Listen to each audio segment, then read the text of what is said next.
మీ మోకాల నొప్పులకు ఎటువంటి సర్జరీ లేకుండా ఎపియాన్ పెయిన్ క్లినిక్ అందిస్తున్న అత్యాధునిక చికిత్స.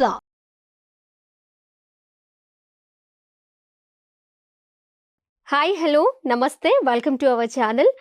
ఈరోజు మనతో మాట్లాడడానికి ఆయుర్వేదం డాక్టర్ జీవి పూర్ణచంద్ గారు ఉన్నారు. మరి నిద్రలేమి సమస్యతో చాలామంది బాధపడుతూ ఉన్నారు.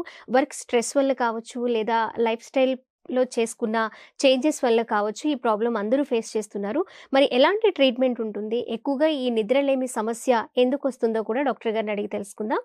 నమస్తే డాక్టర్ గారు. నమస్కారం అమ్మా.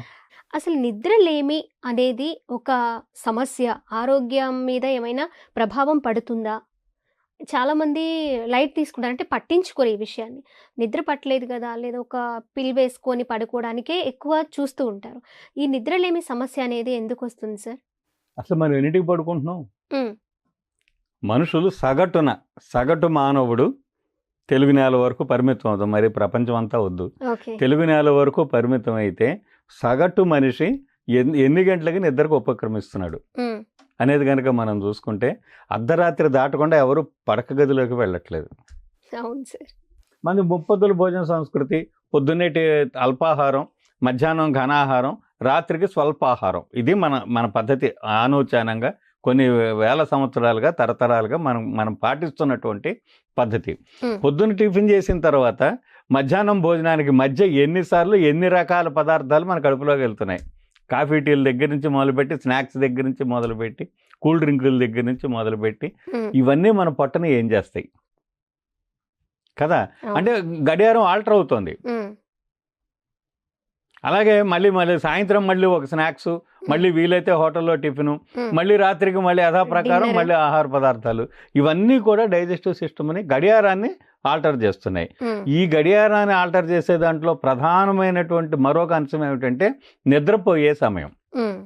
పొద్దున్నే 5:00కల్లా, మీరు 8:00కి పడుకుని చూడండి, పొద్దున్న 5:00కి బ్రహ్మాండంగా మెలకు వస్తుంది. ఓకే. హాయిగా మనం కాసేపు శరీరానికి కావాల్సినటువంటి వ్యాయామం చేసుకుని మళ్ళీ మన 5:00కి పొలానికి వెళ్ళిపోయేవాడు రైతు. 5:00కి పొలంలోకి దిగి 7 గంటలకు బయటకు వచ్చి అప్పుడు జొన్న సంకటో రాగి సంకటో తినేవాడు, అంబలు తాగేవాళ్ళు. అదే అంబటి వేళ అంటారు, అందుకనే 7 గంటలని. ఓకే. కొన్ని తరాలుగా అలవాటు పడిన మన శరీరాన్ని మనం రాత్రి 12 గంటల వరకు పడుకోకుండా చేస్తే ఏమవుతుంది? నిద్రలేమనేటువంటిది ఖచ్చితంగా ఒక సమస్యగా మనకి మారుతుంది.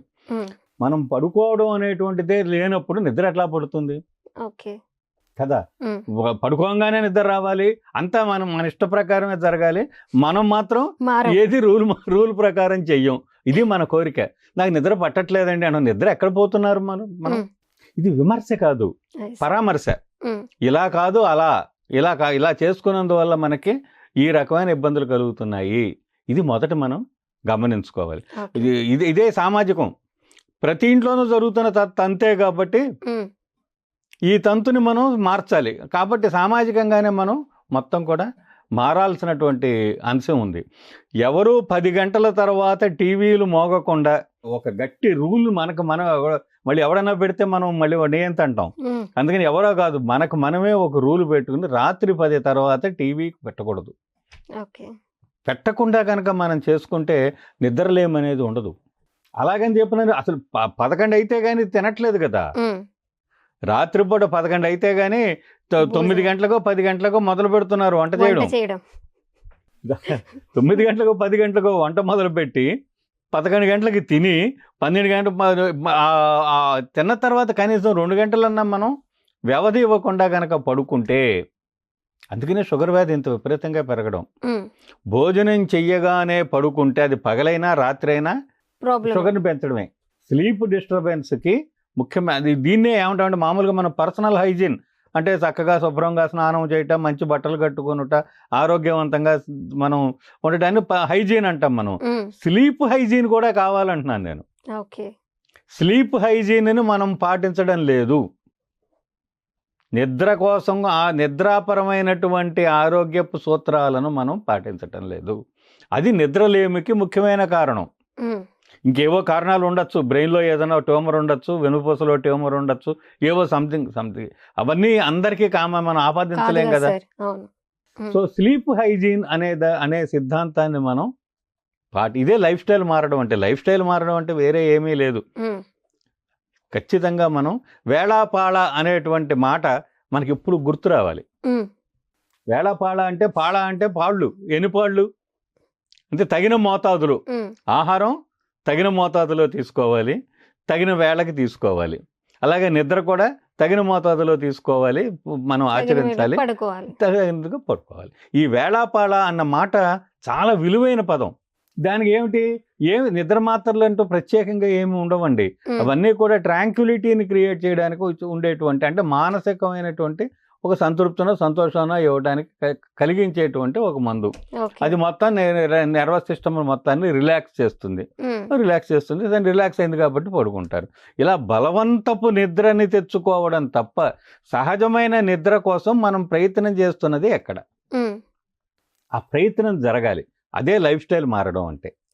సో వేళాపాళ పాటిస్తే, నిద్ర విషయంలో వేళాపాళ పాటిస్తే ఈ సమస్యకి పరిష్కారం అవుతుంది. లేకపోతే ప్రమాదం ఏంటంటే కెరీర్ దెబ్బతింటుంది. అందుకని నిద్ర అనేది సెల్ ఫోన్ రీఛార్జింగ్ లాంటిది. మనం సెల్ ఫోన్ ఎందుకు రీఛార్జ్ చేస్తాము? మళ్ళీ మొన్నటి కావాల్సిన మళ్ళీ అంత పని చేయడానికి. ఇవాళ ఎంత పని చేసిందో రేపు కూడా అంత పని చేయాలంటే ఇవాళ మనం దీన్ని రీఛార్జింగ్ పెట్టుకోవాలి. రాత్రి పడుకునేటప్పుడు రీఛార్జింగ్ చేసి పడుకుంటాం మనం, అంతేనే. శరీరాన్ని కూడా రీఛార్జ్ చేసుకోవాలంటే నిద్ర అవసరం. మనం 12ంటికి పడుకుంటే దాని ఛార్జింగ్ టైం చాలదు. 7 నుంచి 8 గంటలు ప్రతి మనిషి నిద్రపోయే పరిస్థితి ఉంటే అసలు మనిషి చాలా ఉన్నతుడుగా, ఉన్నత శిఖరాలు అధిరోహించాలంటే నువ్వు రాత్రిపూట 7 నుంచి 8 గంటలు నిద్రపోవాలి. పగలు ఎట్టి పరిస్థితుల్లోనూ పడుకోవద్దు, ఎప్పుడో ఒక రోజు తప్ప.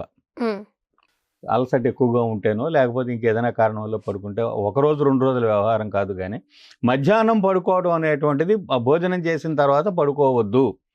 అప్పుడు రాత్రి నిద్ర చక్కగా సరిపోతుంది. 7 నుంచి 8 గంటలు నిద్రపోయే వ్యవధి ఇవ్వండి. ఇప్పుడు లేట్గా పడుకొని లేట్గా లేస్తున్నారు కదా సార్, అలా బ్యాలెన్స్ చేయడం అవదంటారా? అవదది. అది లేట్గా లేవటం వల్ల ఏమవుతుందంటే అక్కడ కూడా బయోలాజికల్ గడియారం మార్పు వచ్చేస్తుందిగా. ఆ వేళకి జరగవలసినవన్నీ వాయిదాలు పడిపోతాయిగా. అందువలన రాత్రి 10 తర్వాత టీవీ మోగకుండా ఉంటే నిద్రాలేమికి prescription number 1 stop TV by 10 PM. ఇది మొదటి పాయింట్. రెండవది 7-8 మధ్య భోజనాన్ని సాధ్యమైనంత వరకు ముగించడం, సాధ్యమైనంత ఎర్లీగా ముగించడం. భోజనం చేసిన తర్వాత నిద్రపోవడానికి కనీసం 2 గంటలు వ్యవధి ఇవ్వడం. ఇవి 2 చెయ్యాలి. పగలు పడుకోవద్దు. పగలు పనిచేసి రాత్రులు పడుకుంటాం. ఇప్పుడు రాత్రి తెల్లవారులు పనిచేసి పగలు పడుకుంటూ ఉంటే మన జీన్స్ యాక్సెప్ట్ చేయవు. ఈ జీన్స్ని మనం జీన్స్ని ఆల్టర్ అవ్వవు అవి. అందువలన సమస్యలు వస్తాయి. రాత్రి ఆలస్యంగా పడుకుంటే ఎంత సమయం ఆలస్యంగా మనం నిద్రను కోల్పోయామో అందులో సగం సమయాన్ని పొద్దున్నే ఏమీ తినకుండా కేవలం కాస్త నీళ్లు తాగే అలవాటు ఉంటే నీళ్లు, మజ్జిగ తాగే అలవాటు ఉంటే మజ్జిగ తాగి స్నానం చేసేసి కనుక పడుకుంటే రోజంతా ఫ్రెష్గా ఉంటుంది. రాత్రి ఆలస్యంగా పడుకున్నటువంటి బడలిక, అలసట లేకుండా ఉంటాయి అన్నమాట. ఏదో నిద్ర మాత్రం చెప్పేసేసి హాయిగా ఇది వేసేసుకోండి అంటాం కాదు. మనం మన లైఫ్ స్టైల్ మార్చుకోవడం ద్వారా మన ఆరోగ్యాన్ని కాపాడుకోవాలి. ఇవాళ నిద్ర పట్టించడంతో ఈ సమస్య తీరలా. రోజు నిద్ర మాత్రం వేసుకోవడం అనేది ఒక సమస్య, ఒక పరిష్కారం ఎంత మాత్రమూ కాదు. సహజంగా మనం మన ఆరోగ్యాన్ని మనం పునరుద్ధరించుకుంటే కెరీర్ బాగుపడుతుంది. ముఖ్యంగా మనం చూడాల్సింది ఏమిటంటే మన కెరీర్, వృత్తి వ్యాపారాల్లో మన రాణింపు. ఈ రాణింపు మన నిద్ర మీద ఆధారపడి ఉంటుంది. ఇది గమనించట్లేదు మనం. రాత్రి 1 గంట దాకా టీవీలు అతుక్కుపోయి కూర్చుంటే పొద్దునే మనం చేసేది ఏమిటి? మన సమర్థత తగ్గిపోతుంది అన్న విషయాన్ని మనం గమనించట్ల. దానికి నిద్రపోకపోవడం, చాలినంత నిద్ర లేకపోవడం కారణం అన్న విషయాన్ని కూడా మనం గమనించట్లేదు. ఓకే సార్, ఈ నిద్రలేమికి అసలు ఎందుకు వస్తుంది, ఎలా నివారించుకోవాలని చాలా అమూల్యమైన మాటలతో అర్థమయ్యే విధంగా ఎక్స్ప్లెయిన్ చేసినందుకు thank you so much sir. ధన్యవాదాలమ్మా.